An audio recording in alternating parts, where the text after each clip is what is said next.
Maoist party వదిలేస్తాం Maoist party సంచలన నిర్ణయం అభయ్ పేరిట ప్రకటన సాయుధ పోరాటాన్ని తాత్కాలికంగా విరమిస్తున్నట్టు వెల్లడి బస్వరాజ్ ఆలోచనలకు అనుగుణంగానే శాంతి చర్చలను స్పష్టత సహచరులతో సంప్రదించేందుకు నెల సమయం ఇవ్వాలని విజ్ఞప్తి మావోయిస్టు పార్టీ సంచలన నిర్ణయం తీసుకుంది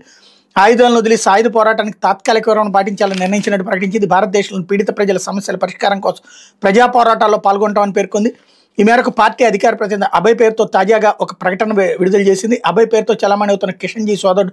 మల్లోజుల వేణుగోపాల్ తాజా చిత్రాన్ని ఈ ప్రకటనలో ముద్రించడంతో పాటు తమ నిర్ణయంపై ప్రజలెవరైనా తమ అభిప్రాయాలు పంచుకునేందుకు ఈమెయిల్ ఫేస్బుక్ ఐడీలు మావోయిస్టు పార్టీ ప్రకటించిన గమనార్హం ప్రభుత్వం తమ ప్రతిపాదనను అంగీకరించిన వెంటనే ప్రజలు తమ ఆలోచనలు పంచుకునేందుకు వీలుగా ఈమెయిల్ ఫేస్బుక్ ఐడీలను అందుబాటులోకి తెస్తామని ప్రకటించింది ఆగస్టు 15వ తేదీతో ఉన్నటువంటి ఈ ప్రకటన నెల రోజుల తర్వాత మంగళవారం రాత్రి వెలుగులోకి వచ్చింది ప్రధానమంత్రి హోంమంత్రి మావోయిస్టు ప్రభావిత ప్రాంతాల ముఖ్యమంత్రులు హోంమంత్రులతో పాటు శాంతి చర్చలకు అనుకూల వైఖరిని అవలంబించిన పాలక ప్రతిపక్ష పార్టీల శాంతి కమిటీ సభ్యుల ముందు తమ వైఖరిని స్పష్టం చేస్తున్నామని మావోయిస్టు పార్టీ ప్రకటించింది ఏడాది మార్చి చివరి నుంచి మా పార్టీ ప్రభుత్వంతో శాంతి చర్చలకు నిజాయితీగా ప్రయత్నిస్తుంది మే 10న పార్టీ ప్రధాన కార్యదర్శి స్వయంగా పార్టీ కేంద్ర కమిటీ ప్రతినిధి అభయ్ పేరుతో ప్రకటన విడుదల చేశారు ఆయుధాలను వదులుకుంటున్నట్టు ప్రస్తావించారు ప్రభుత్వానికి కాల్పుల వివరణ ప్రతిపాదించారు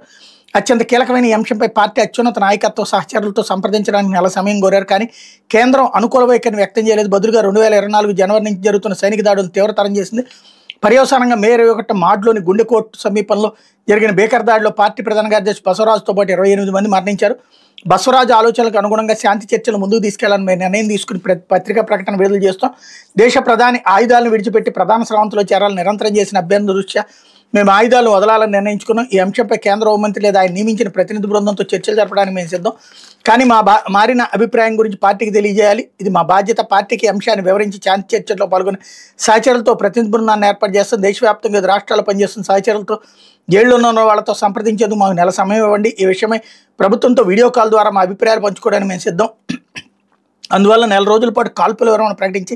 గాలింపు చర్యలు నిలిపేయడం ద్వారా శాంతి ప్రక్రియను ముందుకు తీసుకెళ్లడం అనేది మీ సానుకూల వైఖరిపై ఆధారపడి ఉంటుంది దేశంలోని విప్లవాత్మక ఉద్యమం ఎదుర్కొంటున్న గడ్డు పరిస్థితులు మేము తీసుకునే నిర్ణయాన్ని అర్థం చేసుకోండి అంటూ అభయ్ ప్రజలకు విజ్ఞప్తి చేశారన్నట్టు అతనే హైలైట్ చేశారు అయితే తదుపరి దర్యాప్తు